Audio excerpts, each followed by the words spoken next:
que generosamente nos apoyó el doctor Gregory Riggins del Hospital John Hopkins. El doctor Gregory Riggins es el miembro de la cátedra, el ponente de la cátedra Irwin Sherman del Departamento de Neurocirugía del Hospital John Hopkins.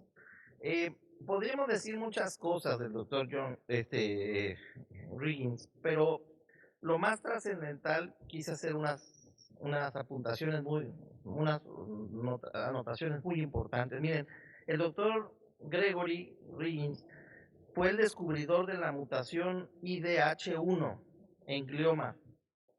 Actualmente esta mutación, que se ha demostrado que está presente en el 70% de los pacientes con glioblastoma, se ha vuelto un factor pronóstico y para toma de decisión en el tratamiento de la quimio y la radioterapia.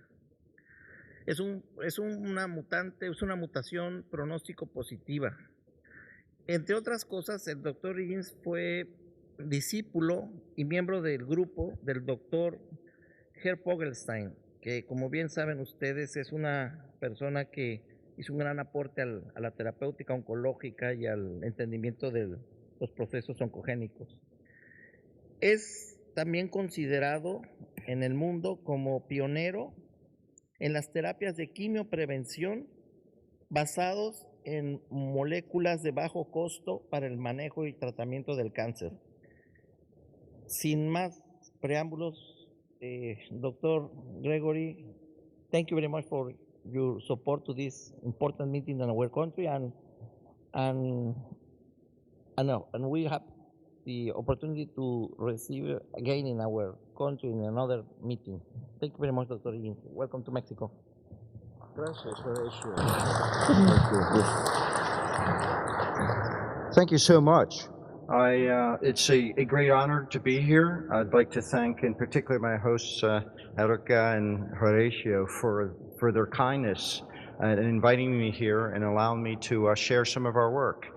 I'd like to also thank the audience that stayed up last night and still came to the talk today.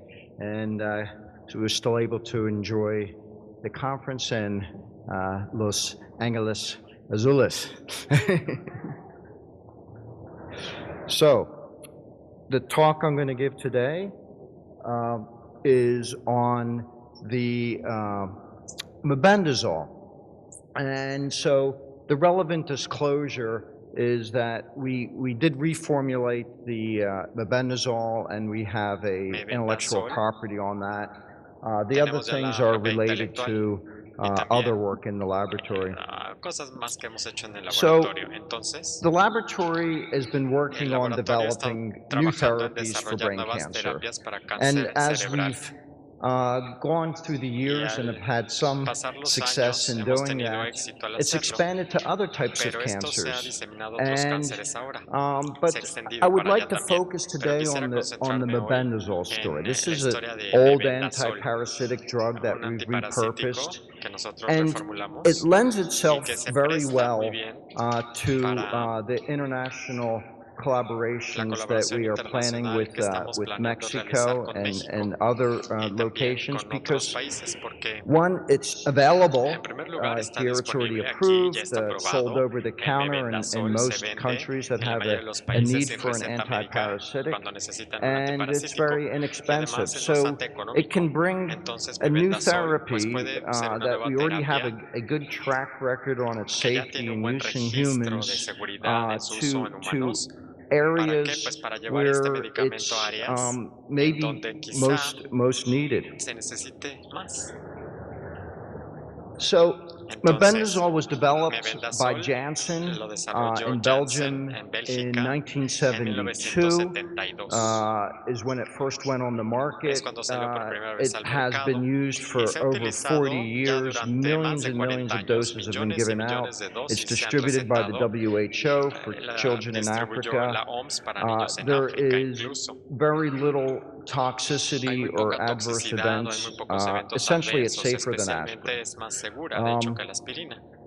We found this drug in terms of its anti-cancer activity by accident. So it's maybe a little embarrassing to say because we've tried so many different targeted therapies and things that seem like they would be very sophisticated, yet something that the veterinarian gave our animals to treat pinworm infections turns out to be one of the better drugs for brain tumor use. As I've mentioned, we've developed an improved formulation, and we are now, as you'll see, collaborating with many groups and are very anxious to develop it for clinical trials here in Brazil for different applications. And in Mexico, we have, as you'll see, there's a number of trials we have going on in Latin America, and the ones that we're talking about here in Mexico, I think would be a very good application for colon cancer as well as for pediatric brain tumors. So the story goes like this. One afternoon, a postdoc in the laboratory came to me and said that the medulloblastoma stopped growing in the animals, and he thinks it may be linked to the use of fenbendazole, which is a anti-parasitic benzimidazole related to mebendazole. Turns out that was the case. Fenbendazole, when used in animal models, and according to some technical reports that we looked up, they said basically, well, you shouldn't use these anti-parasitic benzimidazoles with cancer models because you might accidentally cure the tumor. And so that to us was like, well, but that's what we're trying to do. So what we did, and there's the mebendazole structure, is we looked at all the different anti-parasitic benzimidazoles, and some of them had some activity, others had no activity, but the only one that was really reproducible in terms of all the different models that we tried was mebendazole. And we think, as you'll see in terms of the mechanism, there may be some reasons for that. So here's some of the early data when we comparison. And this took a while because these comparisons are done in animals, so these are all animal experiments to see whether there's efficacy. Initially, we do an IC50 just to see if there's any activity, but really to see if it can get into the brain and affect the tumor, we need to do a xenograft or other type of intracranial model. So here's one of the first studies. This was published in about 2009, and this is a GL261. It is a syngeneic gliosarcoma model implanted intracranially.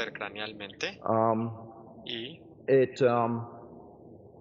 shows that we can get a survival benefit when using mebendazole. And this is oral mebendazole. Mebendazole is an oral drug. It's a chewable tablet that we use in our clinical trials. Here we give it to the animals by oral gavage. In other experiments, we simply put it in the feed and have them eat the mebendazole along with their mouth chow. And the albendazole showed some activity, but it wasn't dose dependent, and it wasn't reproducible in other models. We think that mebendazole has several different anti-cancer mechanisms.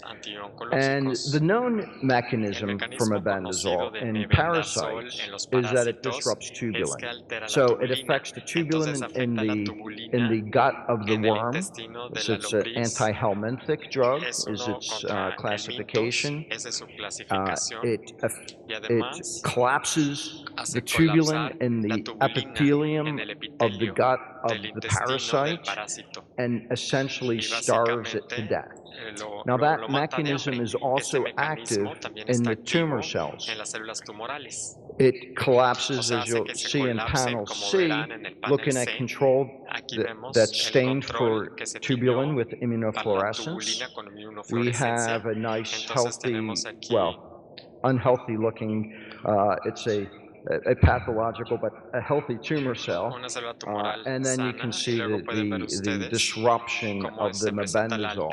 So it prevents polymerization, and it appears to be selective for tumor cells. They're more reliant on microtubules and actin, and they use this also for signaling. So the disruption of the actin, the prevention of the polymerization is a potent anti-tumor mechanism. It's somewhat analogous to a rather less toxic form of Taxol, and one that gets into the brain. Mebendazole is used for brain parasites and alveolar echinococosis, brain neurocystic sarcosis, and other types of severe parasitic diseases. We know that it can get into the brain because it's affecting the parasites there. So once we determined that it works on glioblastomas and that it had this mechanism, we went back to medulloblastomas where it was originally observed. And it works even better in medulloblastomas. In part it may be because medulloblastomas are more hedgehog dependent, and that's one of the signaling mechanisms that's disrupted by mebendazole. And you can see that we have a increase in survival that's statistically significant in panel B. And if you look at the luciferase in panel C, there is at 12 days a very strong signal for brain tumors. So a lot of light emission from the luciferase in the control, but really very little observable tumor. Although eventually those tumors will grow out and kill the animals, but it more than doubles the survival on average in medulloblastoma. One of the things that we noticed about the medulloblastoma treated tumors that we took out of the animals to look at was that they were white and not bloody like the controls. That led us to the hypothesis that we are affecting the tumor vasculature. And indeed that was happening. So mebendazole appears to have an off-target effect. In addition to its ability to disrupt tubulin formation, specifically disrupt tubulin polymerization, it also will affect the tumor vasculature. So it's essentially acting as also as an anti-angiogenesis. And we suspect both mechanisms are necessary, but what we're really seeing in terms of the clinical benefit is this combination. And without this anti-vascular effect that may not be available in the other benzimidazoles, we would not see this anti-vascular effect. So in A, we're looking at anti-CD31 staining for tumor vasculature, control, lots of staining in the green, and mebendazole, very little staining. So much lower tumor vessel density in the treated tumors. it's the last talk. I'm not going to go into all the molecular details. I'll spare you that. But essentially, mebendazole is acting as a classic kinase inhibitor. It is binding to the ATP pocket of the VEGF2 receptor and blocking VEGF signaling.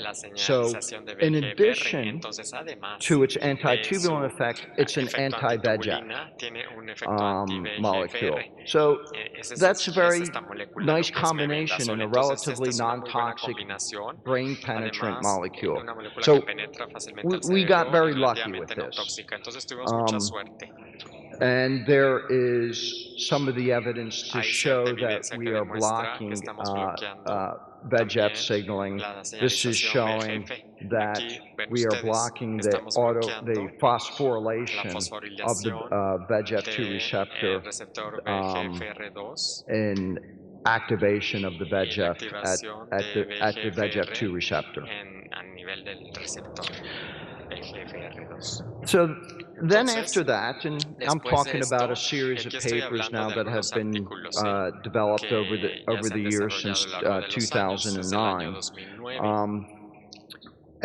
We then wanted to see if we could make mebendazole better, because the animals were still dying. We wanted to see if we're going to use this in patients, can we improve its efficacy? And there's a couple ways of doing this. One way is to try to combine it with other drugs. And we looked at many other different types of standards of care in chemotherapy, but the drug combination that worked the best in all these different trials was used with Elacritar. Elacritar is not an approved drug. It's gone through trials, but it didn't show any efficacy initially, so it's essentially been dropped. But we think it is a useful drug and a safe drug, but it needs to be used in combination, because its mechanism is to block the pumps the transfer pumps that pump toxins out of the cell. This is blocked by Elacritar, and it increases the mebendazole concentrations in the tumor cells. And what we'd like to see is, to get some long-term cures, which we're, unfortunately just getting in one animal, but we really are pushing the curve out and using this because we can increase the effective concentration where it's needed intracellularly in the tumor cell. The other way that we have increased the potency of mebendazole and made it more useful for cancer therapy is to reformulate the drug. Now, this also sort of happened a little bit by accident, but also a little bit by need. Mebendazole was off the market in the United States and not available. So we gathered up different versions from around the world, and we compared them. We expected them to all work pretty well. But what we didn't expect is, like what we see in D, some versions like those in green really didn't have very much anti-tumor activity. So this is survival in a glioblastoma model, the same as in the first paper. And other versions that we got worked reasonably well as the version that used to be sold in the United States. But in addition, we had a custom version made. That's the one that's in orange, and that's the best surviving, or red, the best surviving curve all the way to the right of the screen. And That, it turns out, is because we specified to use a pure polymorph C version of mebendazole. And the pure polymorph C, as you see in C, panel C, works much better than A. A has basically no efficacy. So there's three mebendazole polymorphs, A, B, and C. A is very poorly absorbed, and we did some subsequent pharmacokinetic studies in the animals. A really doesn't get absorbed in the gastrointestinal tract. However, C and B get absorbed very well. Most commercial mixtures most commercial mebendazoles are a mixture of A and C, and the A interferes. So by using this version that we made to have pure polymorph C mebendazole, we've increased the efficacy and via a better absorption of the drug. Here's some of the pharmacokinetic data. The blue in A doesn't really get in to the serum or into the brain. However, C gets in, and also B, but B turns out to be a little bit more toxic, so we use C. C gets in at a ratio of about 75% of the serum levels get into the brain. So for brain tumors, that's huge, because most chemotherapies simply don't work in brain tumors, including metastatic brain tumors, because they'll wipe out the liver, lungs, or kidney before they even get close to an effective concentration in the brain. So this is probably, one of the other reasons we see some or see any benefit from mebendazole. And here's our drug supply. It took 2 years to reformulate it, have it locate a supplier, have the FDA approve it, and bring it in for trials. And this is our clinical trial sample. It represents many years of work. So this is, in fact, my favorite slide. Here's the trial that is now fully enrolled. It's mebendazole in high-grade gliomas for newly diagnosed glioblastomas and anaplastic astrocytomas. So the high-grade glioma group, we use the drug concurrent with temozolomide. After the radiation plus temozolomide phase, then it is prescribed by the clinical trials team to be done concurrent with the first day of the temozolomide only stage. So we're not changing the standard of care any, we're just adding mebendazole to an early stage, with the thought that the earlier we use it, the more effective it's going to be. So we have this phase 1 trial that's fully enrolled with 24 patients. We do see some reversible elevated liver enzymes, but nothing severe. No severe reactions that and this of course is very closely monitored because we're doing this with FDA approval, of course, and we see we had one patient that had to come off trial because their liver enzymes, ALT and AST, didn't come down quick enough after a dose reduction. The next trial that we have open is a pediatric trial for high-grade gliomas and medulloblastomas that are recurrent or refractory.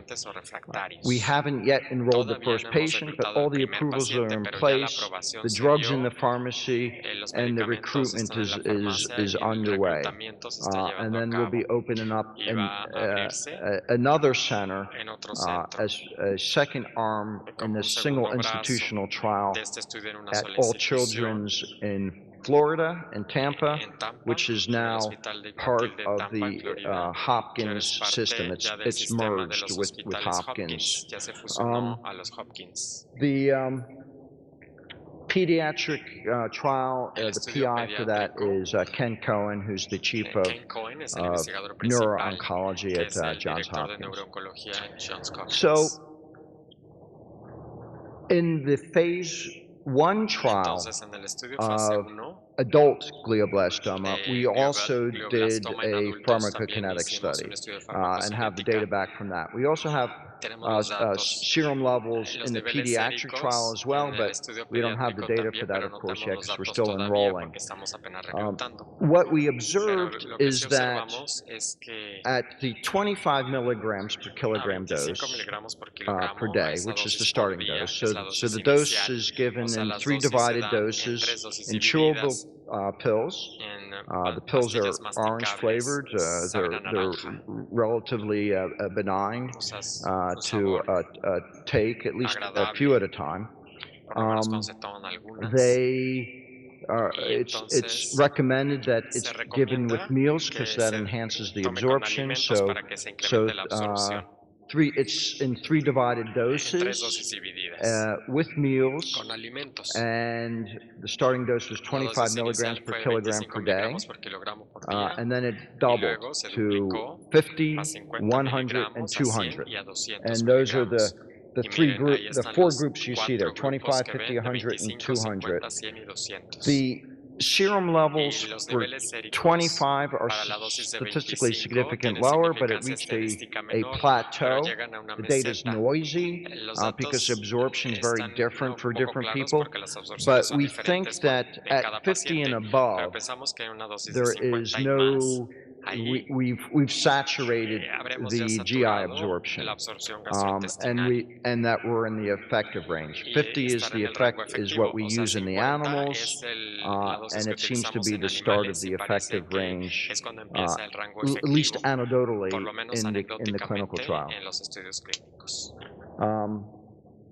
Here's our preliminary overall survival. We're still writing this up, so this isn't a formal endpoint. At any rate, we are not going to reach statistical significance because of the small number of patients. Of course, phase 2 is needed for this, but we hope that we can reach something similar. What we can say is the drug's safe. We don't have any major adverse events.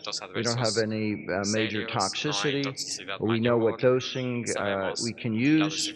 And if we can replicate a 26-month median survival or a mean 21 months in a disease where average survival is 14 to 15 months without any added toxicity, I think that's a beneficial step forward.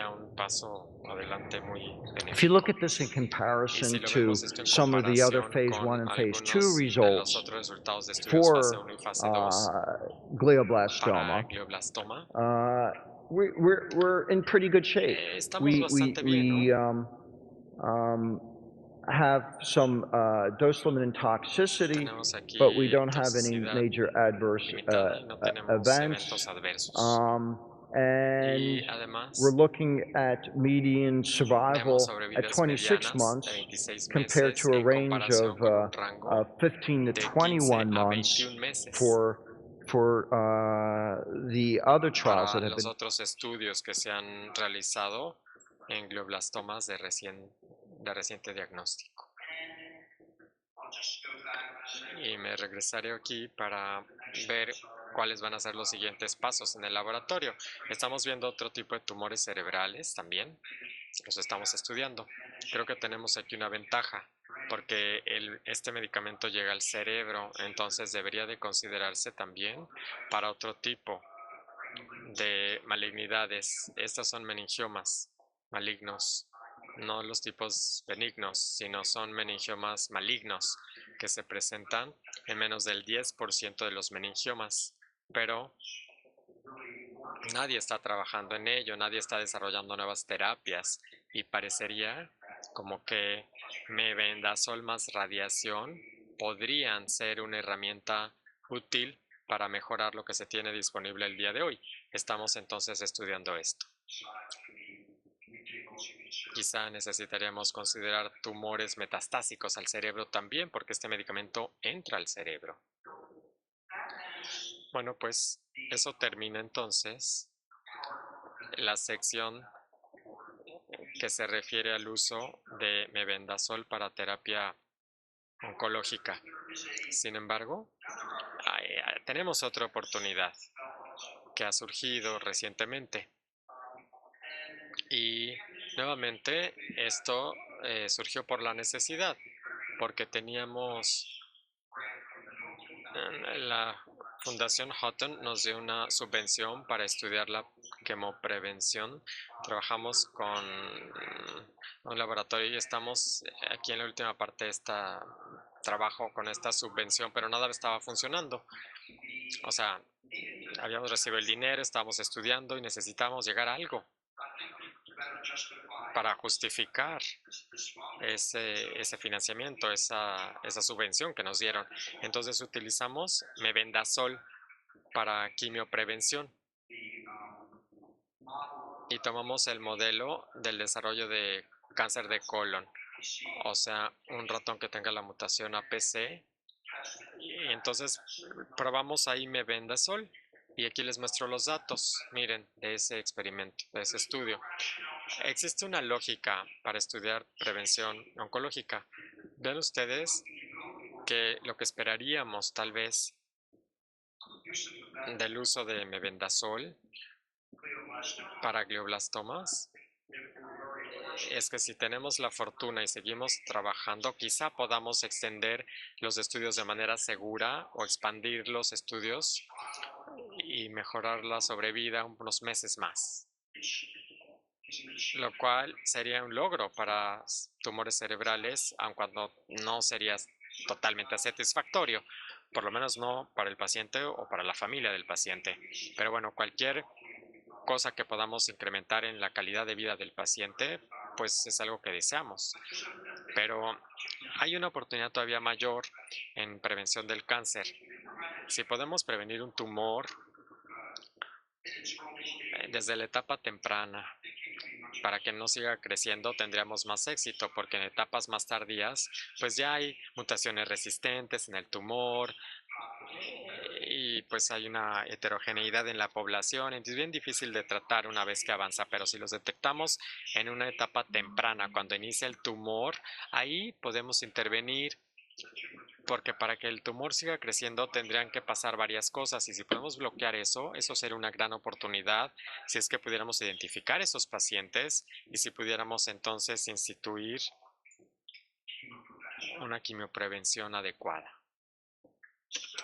Entonces, permítanme ahora mostrarles lo que yo creo que pudiera ser una oportunidad para poder prevenir el cáncer utilizando este medicamento antiguo que se puede utilizar de manera crónica. Aquí tenemos los intestinos, intestino grueso, el colon de un paciente con poliposis adenomatosa familiar, FAP, ocasionada por una mutación heredada del gen APC, que muestra aquí muchos tumores, pólipos, que son benignos, por lo menos inicialmente, pero que en un momento dado alguno de ellos se va a volver carcinoma colorectal y va a matar al paciente.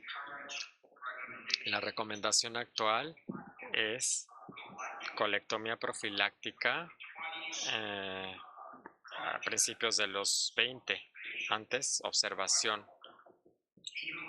Incluso con la colectomía profiláctica, algunos de estos pacientes aún así desarrollan cáncer en la parte rectal o en una anastomosis intestinal, y a veces puede recurrir al intestino delgado.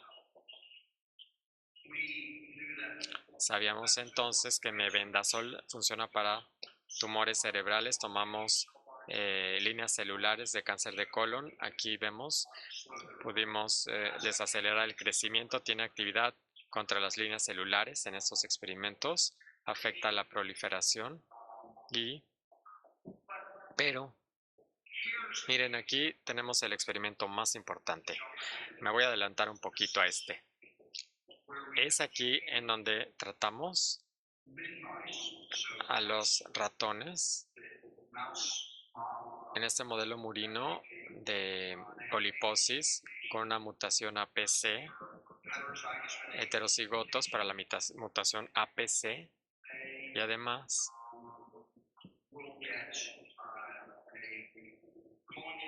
les íbamos a dar cáncer de colon, en promedio 60 tumores en el intestino durante 100 días. Entonces tomamos ratones tratados y no tratados, los tratamos a partir de las 5 semanas y hasta un periodo de 3 meses, hasta 100 días de vida del animal, para que hubieran estado tratados casi durante 3 meses, y luego los sacrificamos y vimos los tumores en el intestino. Y los animales de control, vean ustedes que tuvieron más de 50, más de 60 tumores en promedio. Y les dimos mebendazol a través de una sonda, pero nada más varias veces a la semana. No funcionó demasiado bien. Luego les dimos mebendazol en el alimento y vimos una reducción significativa. Y además de eso, agregamos Soledec, un AINES.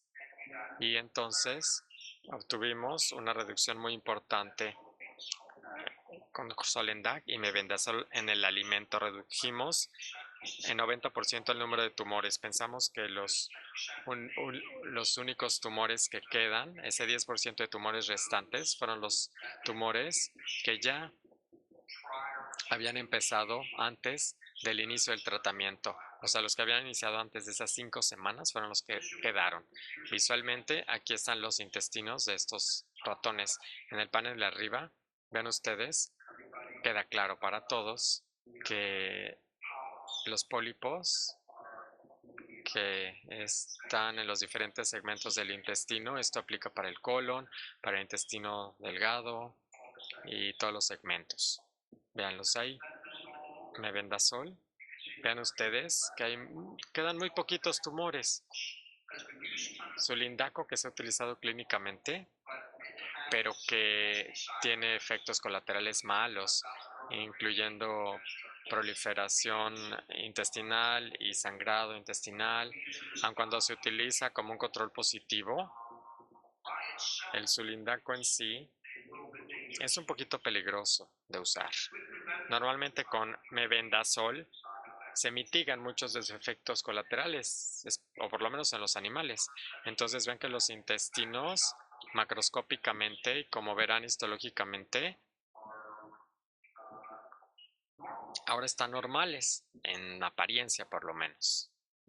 Entonces pudimos reducir, como ven, la cantidad de tumores en todos los segmentos. Sulindaco también tiene un mal efecto colateral porque promueve el crecimiento tumoral en el colon, que es en donde lo necesitamos más para los humanos, porque la mayoría de los tumores para la mutación APC están en el intestino grueso. Rara vez aparecen en el intestino delgado. Pero cuando se utiliza mebendazol más sulindaco, vemos cómo se redujeron los tumores en todos los segmentos. Cuando se utiliza mebendazol solo, también hay una reducción importante en todos los segmentos de los intestinos en estos modelos animales que estudiamos. Y vean que hay una reducción importante en el tamaño, o sea, los tumores que restaron, que quedaron ahí, esos que se trataron con mebendazol redujeron su tamaño. Y virtualmente pudimos eliminar los tumores más grandes, nos deshicimos de ellos. Entonces se reduce la carga tumoral de dos formas. El número total de células tumorales ya están disponibles entonces en estos pólipos benignos para que hagan una transformación a malignas. Esa posibilidad se reduce por lo menos en 10 veces, si no es que en más. Y entonces ahora si vemos aquí la inmunohistoquímica de estos intestinos, posiblemente no quede muy claro aquí, pero luego les puedo enseñar alguna amplificación o quizá puedan ver el artículo en que los intestinos tratados con mebendazol más sulindaco casi, si no es que son indistinguibles a los normales o al tipo silvestre sin la mutación. O sea que tomamos lo que eran muchos pólipos, microadenomas, macroadenomas, y los eliminamos con el uso de esta combinación de estos dos medicamentos, lo cual nos hizo creer que estamos en un momento porque no vemos microadenomas ya en el grupo tratado. Entonces pensamos que sí estamos eliminando ya el inicio de los tumores, o por lo menos hasta un punto en donde podemos ir más allá de el primer momento en que aparece el tumor, que es cuando se hereda por la mutación APC. El mecanismo para esto parece ser que el mebendazol afecta a la inflamación, reduce la inflamación crónica y funciona de manera sinergística con el sulindaco para reducir esta inflamación crónica que se ve promovida. Y parece que opera mediante un efecto mediado por COX-2 y parece haber otros mediadores como MYC. Y el mecanismo para el que vimos en los tumores para reducir la formación de vasos parece que funciona. Así que creemos que mediante su efecto anti-VEGF también afectamos la inflamación crónica. Ya se sabe que la angiogénesis tumoral en conjunto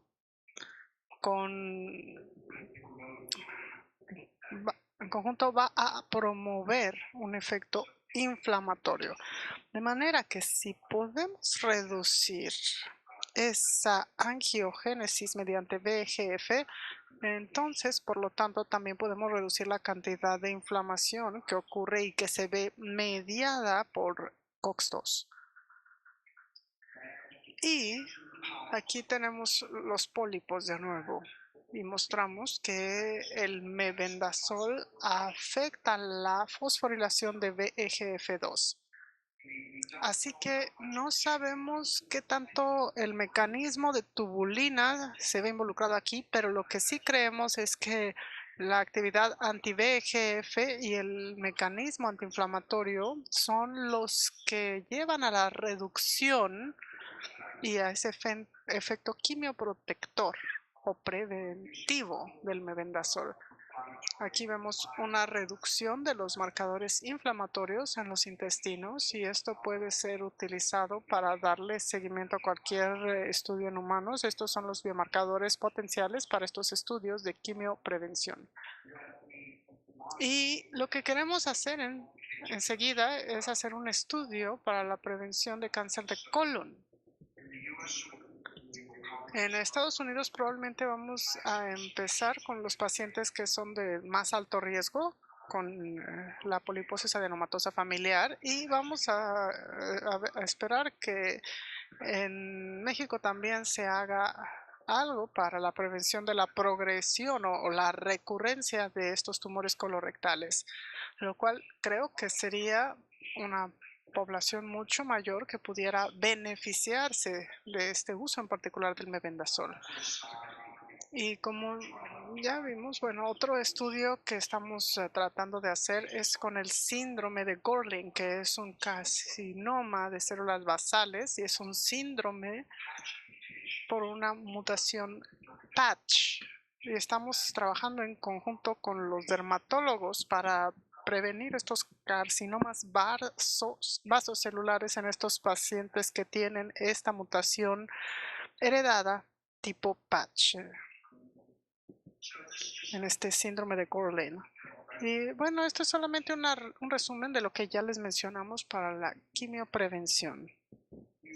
Podemos utilizar esta combinación que sería relativamente segura y efectiva para los pacientes de alto riesgo cuando se utiliza Sulindaco para pacientes de riesgo moderado. Probablemente incluso el mebendazol en sí mismo solo sería más seguro en su uso, porque sí nos preocupan un poco los efectos adversos del Sulindaco. Y ya les mencioné todos los diferentes estudios. Nosotros queremos seguir con los estudios fase 2 para los glioblastomas con mebendazol como terapia y estamos trabajando con un cirujano gástrico en Brasil, Paulo Sanchon, que ya tenemos la aprobación para un estudio para cáncer gástrico y queremos empezar a reclutar pacientes. Esperemos que para el año entrante podamos hacerlo y también queremos hacer estos estudios de quimioprevención. Así que, bueno, es mucho para un fármaco tan humilde, tan antiguo. Aquí tenemos algunos de los trabajos que hemos hecho respecto a otros compuestos más allá del mebendazol. Pero estamos llegando al final del día y estas son cosas en las que seguimos trabajando. Me gustaría entrar a profundidad en la historia de mebendazol porque creo que es la que mejor se presta a hacer colaboraciones. Así que debido al tiempo voy a tratar de saltarme esta parte rápidamente, pero muy rápidamente. Hemos revisado esta terapia demitelante.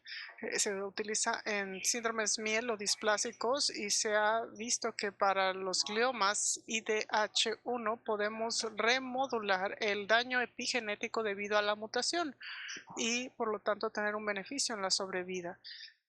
Aquí tenemos otro fármaco que estamos utilizando y en un modelo canino. Este compuesto activador de procaspasas desactiva apoptosis y ahora ya va a pasar a un estudio fase 1 en Johns Hopkins en colaboración con la Universidad de Illinois y trabaja en conjunto con temozolomida. Y estamos viendo algunas respuestas muy buenas para los gliomas espontáneos que ocurren en ciertas especies de perros, ciertas razas criadas como los boxers que presentan muchos tumores cerebrales, incluyendo estos gliomas de alto grado. Así que me gustaría concluir a tiempo y llegar a mi resumen diciéndoles que el mebendazol que tuvimos que reformular para poder llegar a mejores concentraciones sanguíneas y ciertamente me alegrará trabajar con los grupos aquí presentes para hacer esta versión disponible sin costo para ustedes. Nosotros estamos avanzando con los estudios clínicos y tratando de recolectar tantos datos como sea posible para asegurarnos de que sea seguro y esperemos efectivo. Los mecanismos, digamos, es un fármaco sucio en el sentido de que trabaja en la tubulina y también de manera sorprendente como antiangiogénico. Y puede ser un poco menos costoso que los demás fármacos antiangiogénicos que están disponibles y que se están desarrollando hoy en día. Y creemos que un uso muy importante o probablemente aquel que tenga el mayor impacto clínico será su uso como un régimen quimio preventivo para aquellos pacientes de alto riesgo o en el caso de recidivas para poder utilizar mebendazol para reducir la inflamación crónica y para poder prevenir la angiogénesis, y esperemos así también reducir la cantidad de recidivas o de nuevos tumores que puedan presentarse para estos pacientes de mayor riesgo. Así que me gustaría terminar aquí y agradecer a las personas que están en el laboratorio y nuestros colaboradores que hicieron todo el trabajo que presenté el día de hoy. Gracias.